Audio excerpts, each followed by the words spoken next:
rage de sucre, craving. Est-ce que ça te parle? Est-ce que c'est quelque chose qui t'impacte le soir sur ton divan? Si oui, écoute ça, la recette va être pour toi. Moi, c'est Jen, 46 ans. J'aide les femmes à améliorer leur habitude de vie, mais surtout de ne pas se restreindre dans les diètes restrictives. Moi, j'ai toujours des alternatives santé, cheat, no cheat, qui goûtent bon, qui sont décadents. Puis aujourd'hui, j'avais le goût de manger du chocolat. Donc, je vais te faire une petite recette de bouchée de brownies sans cuisson. Avant de la commencer, craving, rage de sucre, pourquoi? Faut se questionner un petit peu pourquoi on peut avoir faim après le souper, surtout pour des cochonneries, du grignotage, là, pas des collations, vraiment des petites choses qu'on sait là, que ça nous apportera rien de bon. Ça peut être parce que tu manges pas assez dans la journée. Ça peut être parce que tu es déshydraté, que tu n'as pas bu assez d'eau durant la journée. Ça peut être parce que tu es tout simplement fatigué. Ça peut être un épuisement aussi, une accumulation de plein de choses, puis ton corps en mode survie te dit « faut que tu manges, faut qu'on essaye de se faire des réserves ». Donc, moi, je suis là pour t'aider à corriger ça. Donc, tu peux m'écrire personnellement en message, puis je pourrais t'envoyer mon formulaire d'évaluation bien-être pour mieux connaître tes habitudes de vie puis te faire des recommandations personnalisées en fonction de tes objectifs à toi. Donc, ce que tu vas avoir besoin pour faire la recette, là, je vois qu'il y a des gens qui me regardent en live. Faites-moi un petit coucou, justement. Craving, pas craving. Puis si tu as des cravings, c'est quoi? Chocolat, gâteau, biscuits, les pâtes douces des enfants. Si tu m'écoutes en replay, écris-le-moi également. Donc, tu vas avoir besoin d'une demi-tasse de farine d'amande. J'aime beaucoup la farine d'amande parce que ça goûte vraiment le dessert. Tu vas avoir besoin de 2 scoops protéines au chocolat, OK? Moi, je prends tout le temps ma protéine vanille, salut Pascal, parce que je trouve que c'est super versatile. Mais là, ce soir, j'avais pas le goût, si j'entends, je veux ça au brownies, il va y avoir du cacao. Je pourrais très bien le faire à la vanille. Je veux aussi te montrer que tu peux faire avec ce que tu as à la maison. Fait que si j'avais juste ma protéine vanille que j'adore, je l'achète en gros aussi, j'aurais pris ça. Mais là, j'ai le goût d'essayer la protéine Rebuild au chocolat. C'est mon post-workout. À chaque fois que je fais mon entraînement, que ce soit dans l'application d'entraînement Move Mentor, qui est justement inclus quand tu es client avec moi puis que tu achètes tes suppléments, je prends mon post-workout pour réparer les muscles, aussi vraiment bien nourrir, dans le fond, bien récupérer les petites micro-déchirures qui auraient été faites après l'entraînement. Il est au chocolat, il goûte le lait au chocolat qui est bon, il est juste trop bon. Il y a de la caséine, de la whey, BCAA, glutamine, il y a aussi du calcium, magnésium, vitamine C. Donc, beaucoup de choses, puis il goûte très bon. Fait que les boules d'énergie sont super bons avec. Fait que j'ai le goût de l'essayer. Fait que je vais prendre la petite scoop de l'autre pot parce qu'on s'entend qu'avec ce gros scoop-là, j'ai peur que mes mesures soient pas bonnes. Donc, voilà. On se rajoute 2 scoops de protéines Rebuild au chocolat. Il y a aussi à la vanille. Elle goûte la crème glacée à la vanille. Vraiment, il y a beaucoup de choix. Après ça, on a besoin de farine d'amande, protéines de chocolat, poudre de cacao. Demandez-moi pas pourquoi c'est celle-là que j'ai acheté l'autre fois. Elle est super bonne, mais la Hershey est très bonne. N'importe quel cacao sans sucre, finalement, va être excellent. Fait qu'on s'ajoute 2 cuillères à soupe. Puis après ça, on va mettre nos ingrédients qui sont liquides. Ça prend du beurre de noix. Donc, beurre de noix, on parle souvent beurre d'amande, beurre de cachou. Ça peut être, bon, beurre de pinot, c'est un peu gras, à moins que ayez toujours ça avec vous. Je vous le dis, le petit PB&M, ça s'achète à l'épicerie. C'est, dans le fond, du beurre de pinot en poudre. Fait que qu'est-ce qui est le fun, c'est qu'il se mélange en fonction de la texture que tu veux avec de l'eau. Parce que j'avais vraiment, quand je vous dis, c'est ça qui est le fun, faut pas que tu t'empêches de faire une recette parce que t'as pas tous les ingrédients.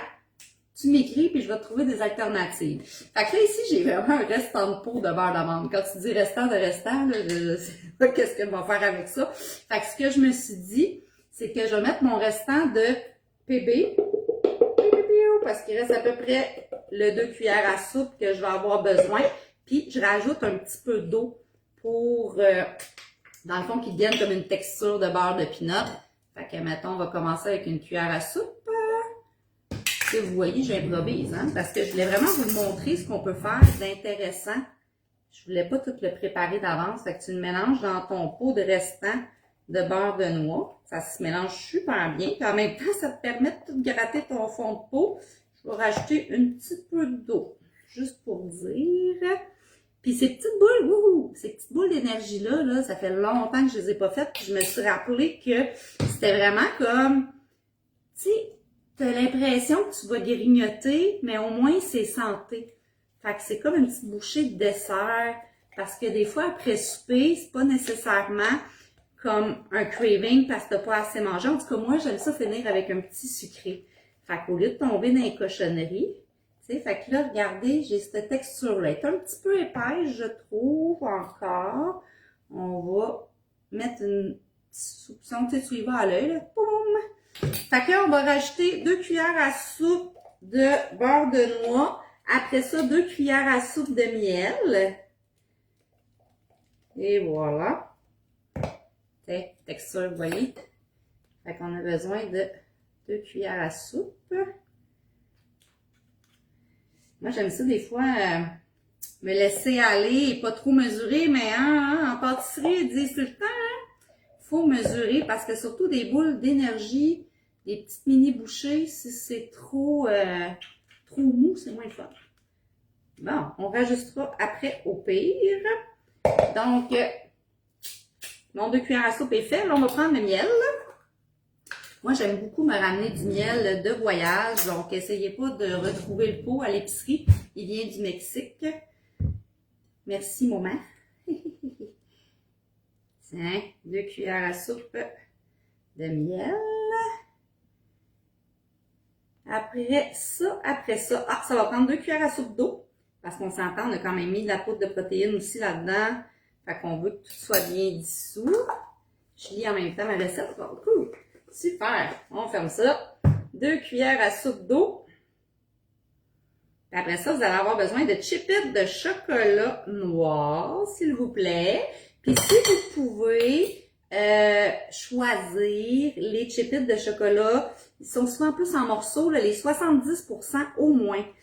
Parce que j'ai comparé les fiches d'ingrédients au dos. Et puis, 50% de chocolat est un peu plus sucré en grammes de sucre. Donc, plus ton chocolat noir est pur, mieux que c'est.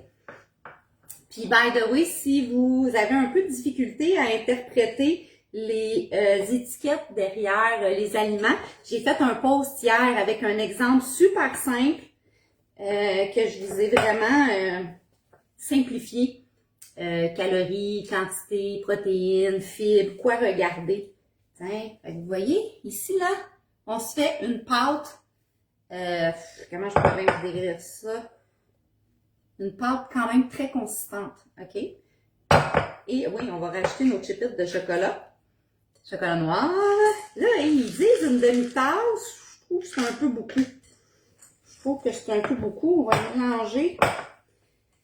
Parce que le but, c'est pas juste de manger du chocolat, hein, c'est qu'il y ait de la pâte autour. Fait que ouais, je vous dirais plus un quart de tasse de chipettes de chocolat. Un gros quart. Donc, on mélange ça ensemble, comme ça. Puis après ça, on va faire des petites boules. Un truc pour pas que vos mains soient toutes collantes, là. Tu mouilles juste un petit peu les doigts. Comme ceci. Puis c'est à peu près, ils disent 1 pouce. Bon, 1 pouce. Dans le fond, là, tu le fais la grosseur que tu veux. Tiens, je pense même que j'ai probablement mis juste un petit peu trop de liquide. Parce qu'elle est un petit peu collante. Mais ça, de toute façon, tu te prends un papier parchemin, tu les étends dessus. Ça va aller au frais. Ils disent pas le temps, là, mais je te dirais au moins 1 heure, là. Ce que tu peux faire, tu peux le rouler dans des petites amandes finement hachées, broyées. Tu peux les rouler aussi dans de la noix de coco sans sucre. Moi, j'aime bien ça, les rouler par la suite. C'est moins gommant pour les doigts. C'est vraiment délicieux. Savoureux même. Alors voilà, c'est des petits trucs comme ça que j'aime montrer à mes clientes Parce que, comme je disais, on n'est pas dans la restriction. Je fais pas enlever des choses du plan alimentaire que mes clientes ont déjà. Je leur fais rajouter ou remplacer avec des options qui sont toutes aussi bonnes et décadantes, mais qui sont plus alignées avec tes objectifs. Donc, n'hésite pas à partager la vidéo, puis à commenter. J'ai bien hâte de savoir c'est quoi ton craving parce que vous allez probablement me donner des idées de recettes que je pourrais vous faire par la suite. Maintenant, tu me dis, moi, je sais pas, le craving de chocolat, ça, OK. Hey, c'est rare, j'ai des cravings à cette heure, parce que justement, je mange aux 3 heures dans la journée. Fait que j'essaie c'est ça. Je vais pas m'inventer des cravings, donnez-moi les vôtres, puis je vais essayer de vous trouver des alternatives santé. Ciao, bonne soirée!